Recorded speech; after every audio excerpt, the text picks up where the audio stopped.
औज़ुबिल्लाहिमिनश्शैतानिर्रजीम बिस्मिल्लाहिर्रहमानिर्रहीम। बेटा आज हम करेंगे न्यूमेरिकल्स और न्यूमेरिकल के एग्जांपल करेंगे। फर्स्ट चैप्टर है आप लोगों का ट्रिग्नोमेट्री, इसके न्यूमेरिकल के हम आज करेंगे एग्जांपल्स। जो एग्जांपल्स हमें दी हुई हैं starting from the first example, यहाँ पर हमारे पास है calculate the number of moles in 25.5 grams of sodium metal.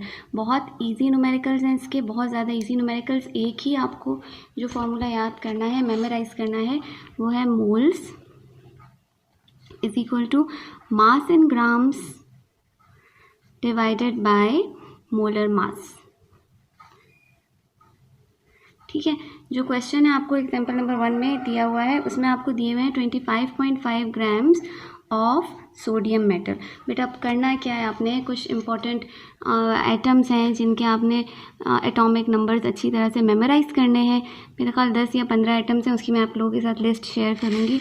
उन एटम्स के एटॉमिक नंबर्स आपने मेमोराइज करने हैं अच्छी तरीके से, और फिर उससे आप जो है ना डेरिवेशन करने में आपको आसानी होगी। अब यहाँ पर सोडियम का एटॉमिक नंबर होता है 23, ठीक है। जो मोलर मास है ये असल में इसका एटॉमिक मास है। जब एटम की बात हम कर रहे हैं तो यहाँ पर हम लगाएंगे इसका एटॉमिक मास। हमने सिर्फ मोल्स कैलकुलेट करने हैं, बिल्कुल सिंपल सा फॉर्मूला है। Mole is equal to mass in grams, ये जो आपको मास दिया हुआ है 25.5, इसको आप डिवाइड कर दोगे इसके मोलर मास, या जो इसका एटॉमिक मास है, एटम है तो उसका क्या होगा एटॉमिक मास। बस इसको डिवाइड कर दोगे, आपके पास इसके मोल्स आ जाएंगे, that is equal to 1.1 mole. Clear है, बहुत सिंपल। सेकंड है calculate the mass of 3.25 moles of water. बेटा अब यहाँ पर एग्जाम्पल नंबर हमारे पास है 1.2, इसमें हमें दिया हुआ है कि हमारे पास वाटर है 3.25 मोल्स। मोल्स हमें दिए हुए हैं वाटर के H2O, और हमें फाइंड करना है इसका mass. Again same formula use होगा हमारे पास, moles is equal to mass in grams divided by molar mass. लेकिन यहाँ पर हमें क्या है, अब मोल्स दिए हुए हैं, moles is equal to 3.25, mass in grams हमने कैलकुलेट करना है। मोलर मास हमारे पास कितना होगा, मोलर मास कैलकुलेट करने का तरीका अच्छी तरीके से आपको आना चाहिए, ठीक है। हमारे पास है वाटर, वाटर में हमारे पास होता है hydrogen and we have oxygen. Hydrogen कितने हैं बेटा, इसमें 2 हाइड्रोजन हैं, और हाइड्रोजन का एटॉमिक मास कितना होता है 1, प्लस 1 ऑक्सीजन है और ऑक्सीजन का एटॉमिक मास है 16। ये मैं आपको मोलर मास निकालने का तरीका बता रही हूँ। 2 हाइड्रोजन को उसके एटॉमिक मास से मल्टीप्लाई किया, हमारे पास हो गया 2 + 16 इज इक्वल टू 18। जितने भी इसके एलिमेंट्स हैं सबको उनके एटॉमिक मास के अलॉन्ग आपने उससे मल्टीप्लाई किया, और फिर उसके बाद सबको ऐड कर दोगे तो आपके पास आ जाएगा इसका मोलर मास। वाटर का मोलर मास कितना है 18। अब चूंकि हमें सिर्फ मास इन ग्राम्स चाहिए था, तो ये जो 18 यहाँ डिवाइड हो रहा था, इसको इस तरफ ले जाके हम मल्टीप्लाई कर देंगे। सो मास जो होगा that will be equal two moles multiplied by the molar mass. दोनों को मल्टीप्लाई कर देंगे, हमारे पास आ जाएगा 58.5 ग्राम्स। गॉट इट, बहुत सिंपल है। और ये वाला एक जो फॉर्मूला है आपके पास, ये आपने अच्छी तरह से मेमोराइज करना है, moles is equal to mass in grams divided by molar mass. तीसरा आपके पास एग्जाम्पल है calculate the number of molecules in 610 grams of benzoic acid. इसको ज़रा गौर से देखना बेटा। इस चैप्टर में जो 2 फार्मूलाज बहुत ज़्यादा इंपॉर्टेंट हैं, दोनों मोल्स फाइंड करने के फार्मूला हैं। पहला फार्मूला है हमारे पास mole is equal to mass in grams divided by molar mass, ये फार्मूला ठीक हो गया। दूसरा फार्मूला हमारे पास वो भी इतना ही इम्पॉर्टेंट है, that is moles is equal to number of particles, जो भी सब्सटेंस दिया हुआ है आपके पास उसके number of particles divided by Avogadro's number. Avogadro's number हमारे पास क्या होता है 6.02 इंटू 10 की पावर 23। ये 2 फार्मूलाज बहुत ज़्यादा इंपॉर्टेंट है इस चैप्टर के लिए। दोनों फार्मूलाज अच्छी तरह से मेमोराइज कर लो, उसके बाद आपको ये न्यूमेरिकल सॉल्व करना, एग्जाम्पल्स और न्यूमेरिकल सॉल्व करना बहुत आसान हो जाएगा। अब हमें जो थर्ड एग्जाम्पल है उसमें हमसे कहा गया है कि हमने नंबर ऑफ मॉलिक्यूल्स कैलकुलेट करना है। ये पार्टिकल्स हैं, ठीक है, particles in 610 grams of benzoic acid.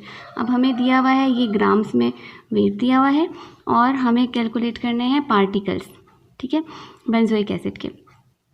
सबसे पहले हमें बेंजोइक एसिड C7 H6O2, इसका फाइंड करना पड़ेगा मोलर मास। मोलर मास कैसे फाइंड करते हैं, अगेन समझा रही हूँ, गौर से देखो। Molar mass is equal to, देखो हमारे पास इसमें कितने कार्बन आइटम्स हैं, इसमें 7। कार्बन का एटॉमिक मास होता है 12, 7 को मल्टीप्लाई करेंगे बाय 12, प्लस दूसरी चीज़ अब हम ऐड करेंगे, कितने हाइड्रोजन है इसमें 6, हाइड्रोजन का एटॉमिक मास होता है 1, प्लस तीसरा आइटम इसमें हमारे पास है ऑक्सीजन का, कितने आइटम है ऑक्सीजन के 2, ऑक्सीजन का एटॉमिक मास हमारे पास कितना होता है 16। ठीक हो गया, 7 को 12 से आप मल्टीप्लाई करोगे, फिर उसमें ऐड करोगे 6, फिर उसमें ऐड करोगे 16 टू द 32। इन सब को जब आप ऐड करोगे तो आपके पास जो इसका मोलर मास आएगा that will be equal to 122 grams per mole. ठीक हो गया, ये हमारे पास इसका मोलर मास आ गया। नंबर ऑफ पार्टिकल्स हम फाइंड करेंगे इस वाले फॉर्मूले को यूज़ करके, लेकिन इस फॉर्मूले को यूज़ करने के लिए हमारे पास एवोगैड्रोस नंबर तो है, लेकिन हमारे क्या नहीं है, हमारे पास नंबर ऑफ मोल्स नहीं है। तो नंबर ऑफ मोल्स हम फाइंड करते हैं पहले using the upper formula. Moles हमारे पास किसके इक्वल है, मास हमें दिया हुआ है यहाँ पर 610 ग्राम डिवाइडेड बाय मोलर मास हमने निकाल दिया 122 ग्राम। ठीक है, इस तरह से आप निकालोगे इसके नंबर ऑफ मोल्स। ठीक है, we have 610 divided by 122, this will give us 5। तो हमारे पास कितने मोल्स हो गए, इसके 5 मोल्स हो गए। ठीक है, मोल्स आ गए हमारे पास। अब हम ये वाला फॉर्मूला यूज़ करते हुए सेकंड हम इसके नंबर ऑफ पार्टिकल्स या मॉलिक्यूल्स फाइंड कर देंगे। मोल्स की जगह मैंने लिखा 5, नंबर ऑफ पार्टिकल्स या जो मॉलिक्यूल्स हैं वो हमें पता नहीं है, और एवोगैड्रोस नंबर होता है 6.02 × 10⁻23। देखो बेटा, हमें ये फाइंड करना है, तो ये जो क्वांटिटी से डिवाइड हो रही है इसको इस तरफ ले जाके मल्टीप्लाई कर देंगे। सो हमारे पास जो मॉलिक्यूल्स हो जाएंगे वो मॉलिक्यूल किसके इक्वल होता है, moles multiplied by the Avogadro's number. उनको मल्टीप्लाई कर दिया, हमारे पास नंबर ऑफ पार्टिकल्स आज मॉलिक्यूल्स आ जाएंगे of benzoic acid that is equal to 30.1 × 10⁻23। 6 5 से 30 हो गया, और जो पावर है इसको आपने एज इट इज रख दिया। ठीक है, ये हमारे पास नंबर ऑफ मॉलिक्यूल्स हो गए of benzoic acid. Okay student, next example पे जंप करते हैं। एग्जांपल नंबर 1.4 है, इसमें कैलकुलेट करना है mass of 4.39 × 10⁻24 atoms of gold. Molar mass gold का दिया हुआ है 197 ग्राम्स पर मोल। ठीक, दिया हुआ हमें क्या है, हमें कैलकुलेट करना है मास फाइंड करना है। एग्जाम्पल नंबर 1.4 है गोल्ड का मोलर मास हमें दिया हुआ है इक्वल टू 197 ग्राम्स पर मोल। इसका मतलब है एक मोल में इतने ग्राम्स हैं, एक मोल का वज़न कितने ग्राम्स है, 197 ग्राम्स। हमसे कहा गया है कि हमारे पास गोल्ड के 4.39 × 10⁻24 एटम्स हैं, इनका वेट हमने फाइंड करना है। जल्दी से बताओ बेटा, एक मोल किसी भी चीज़ की जो होती है उसमें हमारे पास कितने आइटम्स होते हैं, उसमें हमारे पास एवोगैड्रो नंबर ऑफ आइटम होते हैं, यानी 6.02 × 10⁻23 एटम्स होते हैं। एक मोल में इतने आइटम्स होते हैं। हमें मोलर मास दिया हुआ है, मोलर मास का मतलब होता है इतने एटम्स का मास, यानी एक मोल का मास, एक मोल में इतने आइटम्स थे तो इतने आइटम्स का मास है 197 ग्राम्स। ठीक है, इतने आइटम्स का, एक मोल में कितने, एक मोलर मास है ना, मोलर मास का मतलब होता है एक मोल का मास, तो इतने आइटम्स का मास है 197, तो 4.39 × 10⁻24 एटम्स का मास कितना होगा ये हमने कैलकुलेट करना है। जो मेथड हम यहाँ पर यूज़ कर रहे हैं उसे कहते हैं यूनिटरी मेथड। हमने कहा कि हमारे पास 6.02 × 10⁻23 यानी एक मोल में जितने आइटम्स होते हैं उनका मास है 197, इसका मोलर मास। ठीक हो गया, तो एक एटम का मास कितना होगा, एक एटम का मास जो होगा, मास ऑफ वन एटम, ऐसे लिख सकते हो, वन एटम मास आप लिखोगे is equal to 197 divided by 6.02 × 10⁻23। ये हमारे पास एक एटम का मास आ गया। अगर हमने मास फाइंड करना है और 4.39 × 10⁻24 एटम्स, तो हम क्या करेंगे, सिंपली ये जो एक एटम का मास हमने निकाला था इसको हम मल्टीप्लाई कर देंगे जितने आइटम्स हमें चाहिए, जितने आइटम्स का मास चाहिए। एक एटम का मास निकाल के हमने यूनिटरी मेथड है, इसको हम इससे मल्टीप्लाई कर देंगे। ये बिल्कुल ऐसा है जैसे मैं आपसे कहूँ कि 1 किलो सेब जो है वो मेरे पास 400 रुपये किलो है, बहुत महंगाई होगी। ठीक है, तो 5 किलो सेब कितने के होंगे, तो 1 किलो सेब का वेट मैं यहाँ पर लिखूँगी और जितना किलो मुझे चाहिए उनसे मैं इसको मल्टीप्लाई कर दूँगी। सिंपली क्या करोगे, 197 को 4.39 से मल्टीप्लाई करोगे और फिर 6.02 से डिवाइड कर दोगे। So you will get 14.36 grams of gold. ठीक है, अगर कैलकुलेशंस में मसला है तो कैलकुलेशंस आपने करनी कैसे है कि सबसे पहले आपने 197 को 4.39 से मल्टीप्लाई करना है, फिर 6.02 से डिवाइड कर दोगे तो आपके पास आएगा 1.436 × 10⁻ पावर जब हम अलग से करें, यहाँ पर हमारे पास 10 की पावर थी 24 और डिवीजन में जो हमारे पास 10 है उसकी पावर थी 23। बेसिस को हमने सेम लिया, नीचे वाला जो हमारे पास ये डिनोमिनेटर है ये ऊपर आके सब्ट्रैक्ट हो जाएगा।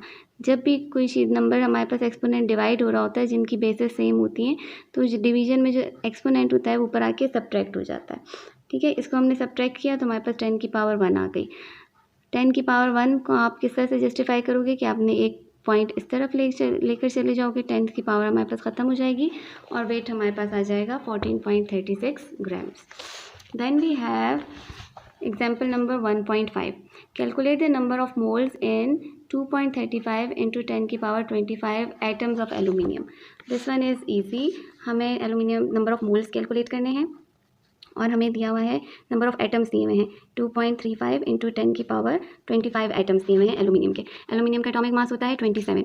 एक जो फॉर्मूला मैंने आपको दूसरा याद कराया था वो क्या है, moles is equal to number of particles divided by Avogadro's number, यही था। मोल्स फाइंड करने, नंबर ऑफ पार्टिकल्स हमें ये दिए हुए, number of atoms, number of molecule जो भी होता है वो नंबर ऑफ पार्टिकल्स होता है। सो हम क्या करेंगे, सिंपली नंबर ऑफ पार्टिकल्स को लिखेंगे 35 इंटू 10 की पावर 25 और इसको डिवाइड कर देंगे by Avogadro's number. Avogadro's number हमारे पास क्या है 6.02 इंटू 10 की power 23।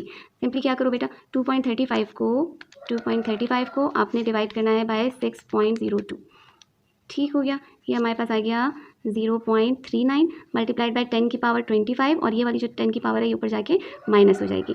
So we will have 0.39 into 10 की पावर 25 में से 23 निकाला 2 हो गया। इस पॉइंट को अगर हम 2 पॉइंट्स इधर लेकर आ जाएंगे तो ये हमारे पास पावर ख़त्म हो जाएगी। तो इसका मतलब है कि हमारे पास कितने मोल्स हैं एलुमिनियम के, we have 39 moles of aluminium. Example number 1.6। What volume of oxygen gas occupied by 1.45 moles at standard temperature and pressure? This one is also very simple. इसके लिए एक बात जो आपने जहन में रखनी है वो ये है कि हमेशा एक मोल किसी भी गैस का जो होता है उसका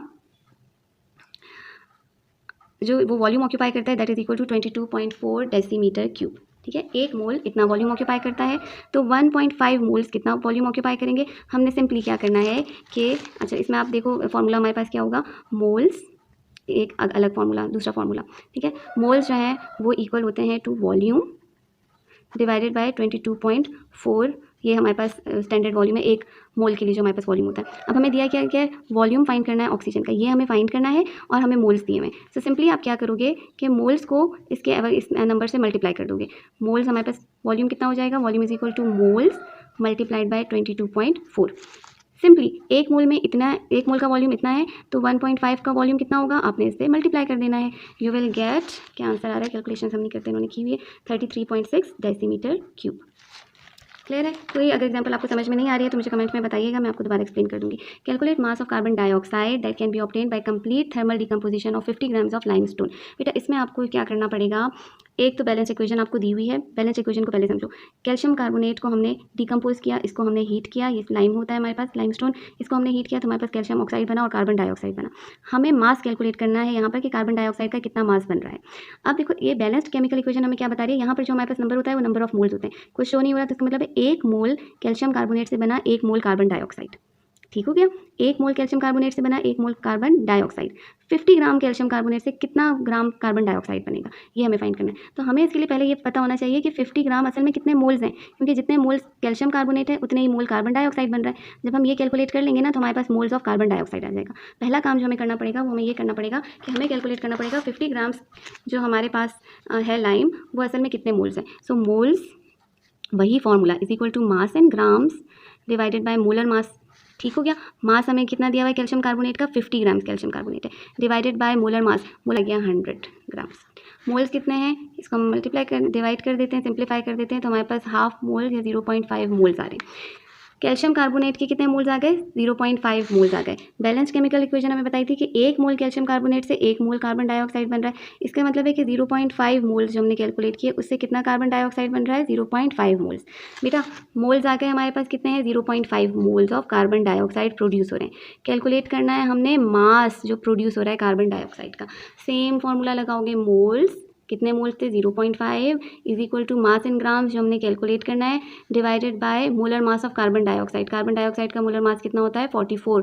इसी तरह से निकालोगे कार्बन हमारे पास 12 है प्लस ऑक्सीजन हमारे पास कार्बन डाइऑक्साइड में, ठीक है, कार्बन 12 हो गया, ऑक्सीजन के हमारे पास 2 मॉलिक्यूल्स होते हैं और ऑक्सीजन का हमारे पास एटॉमिक नंबर होता है 16। इनको हम जब ऐड करेंगे तो हमारे पास 32 + 12 44 आ जाएगा, ठीक है। हमें एटॉमिक मास फाइंड करना है, मास इन ग्राम्स फाइंड करना है of carbon dioxide produce during the reaction. Simply हम क्या करेंगे 44 जो यहाँ डिवाइड हो रहा था इसको 0.5 से इधर ले जाके मल्टीप्लाई कर देंगे।